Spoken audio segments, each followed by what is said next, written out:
حضرت محمد صلی اللہ علیہ وآلہ وسلم نے اپنے آخری خطبہ میں لوگوں سے مخاطب ہو کر فرمایا، اللہ تعالیٰ نے اپنے بندے کو اختیار دیا ہے کہ خواہ دنیا کی نعمتوں کو قبول کرے یا اللہ تعالیٰ کے پاس جو انعامات ہیں ان کو لے۔ اس نے اللہ تعالیٰ ہی کے پاس کی چیزیں قبول کی۔ سب سے زیادہ میں جس کی دولت و صحبت کا ممنوع ہوں وہ ابوبکر صدیق رضی تعالیٰ عنہ ہے۔ اگر میں دنیا میں کسی کو اپنی امت سے دوست بنا سکتا ہوں تو وہ ابوبکر صدیق رضی تعالیٰ عنہ کو بناتا ہوں، لیکن اسلام کا رشتہ دوستی کے لیے کافی ہے۔ مسجد کے رخ کوئی دریچہ ابوبکر کے دریچے کے علاوہ باقی نہ رکھا جائے۔ ہاں، تم میں سے پہلی قوموں نے اپنے انبیاء کرام رضی تعالیٰ عنہ اور بزرگوں کی قبروں کو عبادت گاہ بنا لیا ہے۔ دیکھو، تم ایسا نہ کرنا، میں تم کو منع کرتا ہوں۔ اس کے بعد انصار کے متعلق جو اسلام کے قوت و بازو تھے فرمایا، یا ایھا الناس، میں تم کو انسان کے بارے میں وصیت کرتا ہوں۔ عام مسلمان بڑھتے جائیں گے لیکن انصار اس طرح کم ہو کر رہ جائیں گے جس طرح کھانے میں نمک۔ وہ اپنی طرف سے اپنا فرض ادا کر چکے۔ اسلام کی شریعت کے تمام احکام من جانب اللہ ہے۔ نبی اکرم صلی اللہ علیہ وآلہ وسلم کا صرف یہ کام تھا کہ اپنے قول و فعل سے بندوں تک ان کا پیغام پہنچا دے۔ دوسرے مذاہب کے پیروں نے اپنے انبیاء کرام رضی تعالیٰ عنہ کو واضح قانون مان کر اور پیغمبر منصب کی تعین میں افراد کر کے اس کا درجہ شرک بلکہ کفر تک پہنچا دیا۔ اس لیے مسلمانوں کو اس غلطی سے بچانے کے لیے ارشاد فرمایا، حلال و حرام کی نسبت میری طرف نہ کی جائے۔ میں نے وہی چیز حلال کی ہے جو اللہ تعالیٰ نے اپنی کتاب میں حلال کی ہے، اور وہی چیز حرام کی ہے جو اللہ تعالیٰ نے حرام کی ہے۔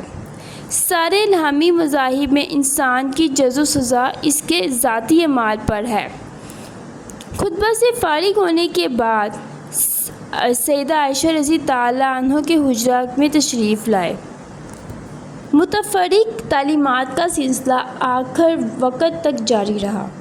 یہود و انصار اپنے پیغمبروں بلکہ مقدس بزرگوں کے مزارات اور یادگاروں کی تعظیم میں اتنا گلا کرتے تھے کہ اس کی سرحد شرک و بت پرستی سے مل جاتی تھی۔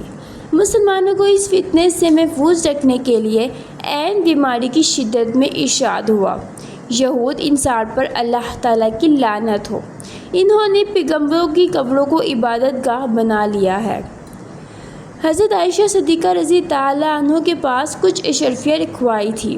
ان کے متعلق دریافت فرمایا، عائشہ رضی تعالیٰ عنہ، وہ اشرفیہ کہاں ہے؟ محمد اللہ سے بدگمان ہو کر ملے گا، جاؤ ان کو اس کی راہ میں خیرات کر دو۔ مرض کی حالت میں یکساں نہ تھی، کبھی شدت ہو جاتی تھی، کبھی آرام نظر آتا تھا۔ وفات کے دن یعنی 2 شعبان 12 ربیع الاول کو اتنا سکون ہوا کہ ہجر مبارک سے جو مسجد نبوی سے ملا ہوا تھا پردہ اٹھا کر دیکھا، لوگ نماز فجر میں مشغول تھے۔ یہ منظر دیکھ کر تبسم ہوا، فرمایا، اور پھر پردہ گرا دیا۔ لیکن جیسے جیسے آفتاب بلند ہوتا جاتا تھا، نیا تاریکی چھانے کا وقت قریب ہوتا جاتا تھا، بار بار غشی ہونے لگی۔ اس حالت میں یہ الفاظ فرمائے، ان لوگوں کے ساتھ جن پر اللہ تعالیٰ نے انعام فرمایا، اللہ تعالیٰ بڑا رفیق ہے۔ اسی حالت میں اپنے ہاتھ سے مسواک فرمائے۔ سپہر کے وقت سانس اکھڑ گئی اور زبان مبارک سے نکلا، نماز اور غلام۔ پاس ہی پانی کی لگن رکھی ہوئی تھی، اس میں بار بار ہاتھ ڈال کر چہرے پر ملتے تھے۔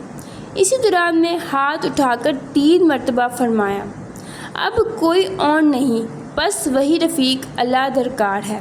یہ کہتے کہتے آپ دار فانی سے کوچ فرما گئے۔ اس حادثہ نے صحابہ رضی تعالیٰ عنہ اور مقربین خاص کو دیوانہ بنا دیا۔ سیدنا عمر رضی تعالیٰ عنہ کو شدت علم اور فرط محبت و عقیدت میں آپ صلی اللہ علیہ وآلہ وسلم کی وفات کا یقین نہ آتا تھا۔ اور وار فٹگی کے عالم میں تلوار کھینچ کر کہتے تھے، جو شخص کہے گا کہ رسول اللہ صلی اللہ علیہ وآلہ وسلم نے وفات پائی، اس کا سر قلم کر دوں گا۔ وفات کے دن صبح کو آپ صلی اللہ علیہ وآلہ وسلم کی طبیعت بحال دیکھ کر سیدنا ابوبکر صدیق رضی اللہ عنہ آپ صلی اللہ علیہ وآلہ وسلم کی اجازت سے جہاں ان کی بیوی رہتی تھی چلے گئے تھے۔ وہاں سے واپس ہوتے تو رسول اللہ صلی اللہ علیہ وآلہ وسلم کا وصال ہو چکا تھا، اور مسجد نبوی صلی اللہ علیہ وآلہ وسلم کے دروازے پر رش محبت